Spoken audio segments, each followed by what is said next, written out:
Selamat pagi, salam sejahtera untuk kita semua. Yang saya hormati Bapak dosen pengampu mata kuliah metode penelitian dan saya cintai teman-teman sekalian. Perkenalkan, kami dari kelompok 3 semester 4B. Kami akan mempresentasikan hasil diskusi kami. Sebelumnya, saya akan memperkenalkan diri saya dan teman-teman saya. Nama saya Maria Yosefina Doso. Saya Yohana Astad Apa.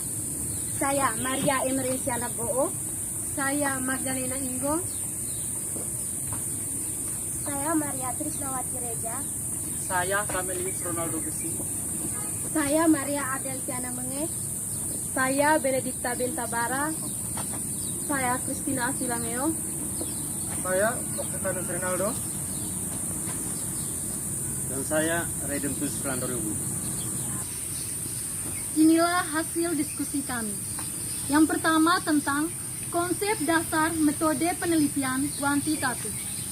Metode penelitian kuantitatif adalah metode penelitian yang berlandaskan pada filsafat positivisme, digunakan untuk meneliti pada populasi atau sampel tertentu, pengumpulan data menggunakan instrumen penelitian, analisis data bersifat data kuantitatif atau statistik dengan tujuan untuk menggambarkan dan menguji hipotesis yang telah ditetapkan.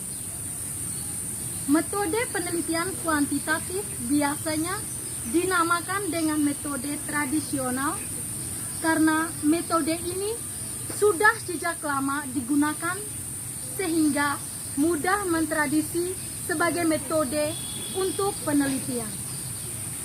Metode penelitian kuantitatif hanya digunakan untuk meneliti suatu gejala yang dapat diamati oleh panca indera manusia sehingga belum bisa meneliti gejala yang bersifat perasaan. Metode penelitian kuantitatif dapat dibagi menjadi dua, yaitu metode eksperimen dan metode survei. 1. Metode penelitian eksperimen adalah metode penelitian yang digunakan untuk mencari pengaruh tertentu perilaku dalam kondisi yang terkontrol atau laboratorium. 2. Metode penelitian survei adalah penelitian yang dilakukan pada populasi besar maupun kecil, tetapi data yang dipelajari adalah data dari sampel yang ambil dari populasi tersebut, sehingga ditemukan kejadian-kejadian relatif, distribusi dan hubungan-hubungan antara variabel sosiologi maupun psikologis. Yang kedua, mendesain studi kuantitatif. Mendesain penelitian merupakan strategi yang dipilih oleh peneliti untuk mengintegrasikan secara menyeluruh komponen riset dengan cara logis dan sistematis untuk membahas dan menganalisis apa yang menjadi fokus penelitian. Mendesain penelitian yang sering digunakan baik dalam riset kualitatif maupun kuantitatif meliputi desain penelitian eksperimental, survei, atau cross-seksional. Ada beberapa jenis mendesain penelitian, yaitu sebagai berikut. Yang pertama, desain penelitian eksperimental. Desain ini merupakan desain riset yang diterapkan untuk penjajangan atau memperoleh pengetahuan awal. Dalam penelitian ini, sosial kuantitatif, desain eksperimental lebih leluasa untuk dilakukan. Peneliti sosial umumnya menerapkan desain eksperimen pada penelitian kuantitatif yang dilakukan. Riset kuantitatif dapat digunakan untuk membandingkan kelompok yang diperlakukan sebagai subjek eksperimen dan kontrol. Yang kedua, desain peneliti survei. Desain peneliti survei dilakukan dengan tujuan untuk memperoleh informasi dari responden melalui sampel yang diteliti. Dalam penelitian kuantitatif, desain survei lebih leluasa diterapkan. Desain survei merupakan bagian dari penelitian kuantitatif. Hal ini karena kebanyakan riset kuantitatif menggunakan survei sebagai metode penelitian. Contohnya, riset tentang tingkat kepercayaan publik terhadap presiden. Survei didesain dalam rangka menjawab rumusan masalah yang disusun. Yang ketiga, desain penelitian longitudinal. Desain penelitian longitudinal pada umumnya menerapkan metode survei. Perbedaannya adalah desain riset longitudinal dilakukan secara berkala dalam waktu yang relatif lama dengan sampel yang sama. Riset longitudinal dilakukan untuk melihat tren atau perkembangan suatu fenomena berdasarkan sampelnya. Dalam penelitian kuantitatif, desain longitudinal lebih lumrah dilakukan. Penelitian kuantitatif longitudinal dilakukan dengan waktu yang relatif sama, bisa bertahun-tahun, tergantung jangka waktu yang dipilih peneliti. Keempat, desain penelitian studi kasus. Desain ini dilakukan dengan tujuan mengeksplorasikan isi yang spesifik dan kontekstual secara mendalam. Lingkup desain penelitian studi kasus sangat terbatas dan hasilnya hampir selalu tidak bisa diaplikasikan pada konteks atau tempat yang lain. Studi kasus sebagai desain peneliti kuantitatif cukup sering dilakukan oleh peneliti sosial. Salah satu metode yang kerap digunakan adalah etnografi. Desain studi khusus hampir selalu menerapkan etnografi dengan wawancara mendalam dan observasi sebagai teknik pengumpulan data. Kelima, desain peneliti komparatif. Desain ini diterapkan pada peneliti yang memiliki fokus pembahasan lebih dari satu kasus. Terlihat jelas perbedaannya dengan studi kasus. Peneliti komparatif merupakan perbandingan antara dua kasus atau lebih yang dijadikan fokus penelitiannya. Jenis-jenis metode penelitian. Menurut beberapa ahli, dalam penelitian kuantitatif terdapat beberapa jenis penelitian yang digunakan diantaranya sebagai berikut. Metode deskriptif. Metode deskriptif merupakan suatu pencarian fakta menggunakan interpretasi yang tepat. Metode komparitatif. Metode ini sering dilakukan pada jenis penelitian yang mengarah pada perbedaan variabel dalam suatu aspek yang diteliti. Penelitian ini dilakukan selama mungkin dengan melakukan pengumpulan data dengan suatu perintah dan hasilnya dapat dianalisis untuk mencari suatu perbedaan variabel yang diteliti. Metode korelasi merupakan metode penelitian yang dilakukan dengan tujuan untuk menggambarkan dua atau lebih fakta dan juga sifat-sifat objek yang sedang diteliti.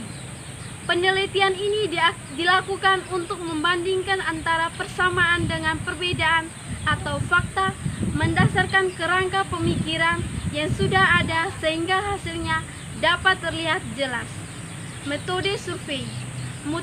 Metode survei merupakan metode dalam penelitian yang menginformasikan dikumpulkan dari beberapa sampel. Metode ex post facto.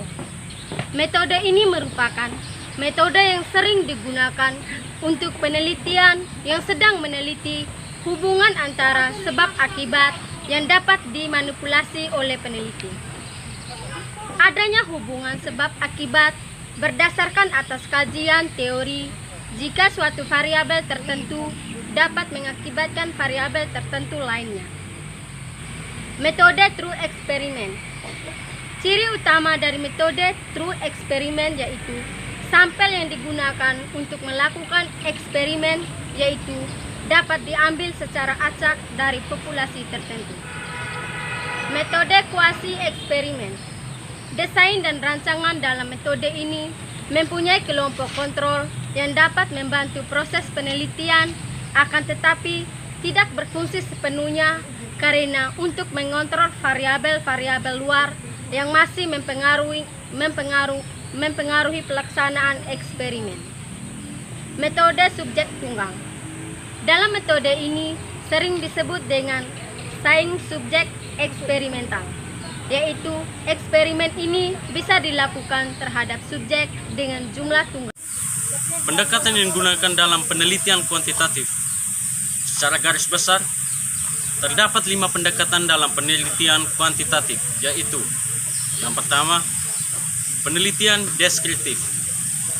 Penelitian deskriptif merupakan penelitian tujuannya memberikan gambaran atau uraian tentang fenomena ataupun gejala sosial yang diteliti dengan mendeskripsikan variabel mandiri, baik satu variabel ataupun lebih, menurut indikator-indikator dari variabel yang diteliti untuk diklasifikasikan atau eksplorasi dengan mendeskripsikan sekelompok variabel yang berkaitan dengan variabel yang sedang diteliti.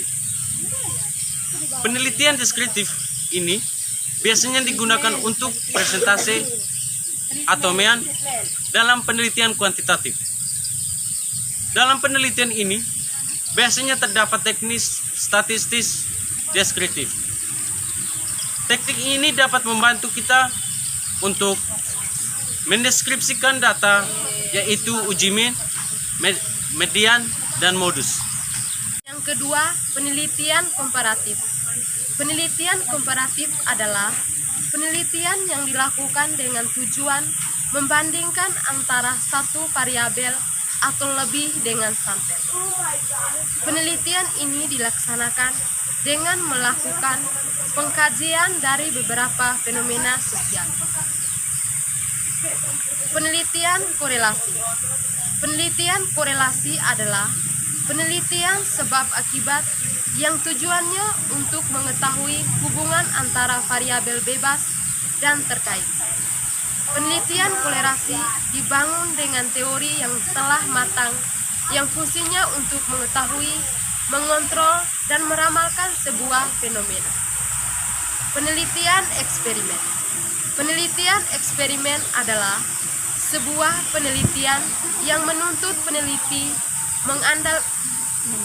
mengendalikan dan memanipulasi suatu atau lebih variabel bebas dan mengamati variabel-variabel yang terkait untuk mengetahui perbedaan sesuai variabel bebas tersebut.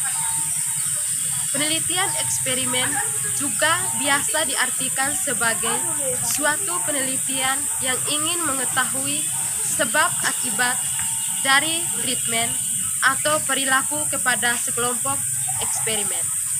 Penelitian ex post factor. Penelitian ex post factor adalah penelitian yang dilaksanakan untuk meneliti sebuah peristiwa yang terjadi, kemudian mentaati latar belakang faktor menjadi penyebab tersebut. Analisis dan penyajian data kuantitatif. Menganalisis data merupakan kegiatan setelah data dari seluruh responden atau sumber data lain terkumpul. Teknik analisis data dalam penelitian kuantitatif menggunakan statistik. Terdapat 2 macam statistik yang digunakan untuk menganalisis data, yaitu statistik deskriptif dan statistik inferensial. Yang pertama, statistik deskriptif. Statistik deskriptif adalah statistik yang digunakan untuk menganalisis data dengan cara mendeskripsikan atau menggambarkan data yang telah terkumpul sebagaimana adanya tanpa membuat kesimpulan yang berlaku untuk umum dan generalisasi. Statistik deskriptif dapat digunakan bila peneliti hanya menggunakan deskripsi data sampel dan tidak ingin membuat kesimpulan yang berlaku untuk populasi yang diambil. Teknik analisis data statistik deskriptif yang digunakan yang antara lain: pertama, penyajian data dalam bentuk tabel atau distribusi atau frekuensi dan tabulasi silang. Kedua, penyajian data dalam bentuk visual seperti histogram, poligon, OGIF, diagram batang, diagram lingkaran, diagram paste, diagram lambang. Ketiga, penghitung ukuran tendensi sentral atau mean, modus, dan median. Keempat, penghitung ukuran letak. Yang kelima, penghitung ukuran penyebaran. Yang kedua, statistik inferensial. Statistik inferensial adalah teknik statistik yang digunakan untuk menganalisis data diambil dari populasi yang jelas dan hasilnya diberlakukan untuk berpopulasi. Statistik ini disebut statistik probabilitas karena kesimpulan yang diberlakukan untuk populasi berdasarkan data sampel atau kebenarannya bersifat peluang. Di dalam statistik inferensial terdapat statistik parametris dan statistik non-parametris. Statistik parametris digunakan untuk menguji parameter populasi melalui statistik atau menguji ukuran melalui populasi melalui data sampel. Statistik parametris kebanyakan digunakan untuk menganalisis data interval dan rasio. Sedangkan statistik non-parametris digunakan untuk menganalisis data nominal dan ordinal. Penggunaan statistik parametris dan non-parametris tergantung pada asumsi dan jenis data yang akan dianalisis. Berdasarkan jenis analisisnya, statistik inferensial terbagi ke dalam dua bagian, yaitu analisis korelasional dan analisis komparasi. Yang pertama, Analisis korelasional. Analisis korelasional adalah analisis statistik yang berusaha untuk mencari hubungan atau pengaruh antara dua buah variabel atau lebih. Yang pertama, variabel bebas. Variabel bebas merupakan variabel yang keberadaannya tidak dipengaruhi oleh variabel lain. Yang kedua, variabel terikat. Variabel terikat merupakan variabel yang keberadaannya dipengaruhi oleh variabel lain. Analisis komparasi. Analisis komparasi adalah teknik analisis statistik yang bertujuan untuk membandingkan antara kondisi dua buah kelompok atau lebih. Teknik analisis yang digunakan juga cukup banyak. Penggunaan teknik analisis tersebut tergantung pada jenis skala data dan banyak sedikitnya kelompok. Analisis data merupakan salah satu langkah dalam kegiatan penelitian yang tidak boleh diabaikan. Kejelian dan ketelitian dalam melihat permasalahan jenis data yang diperoleh sangat diperlukan untuk dapat menentukan jenis analisis yang tepat. Sekian hasil presentasi kami. Saran dan kritik dari teman-teman sekalian sangat kami harapkan.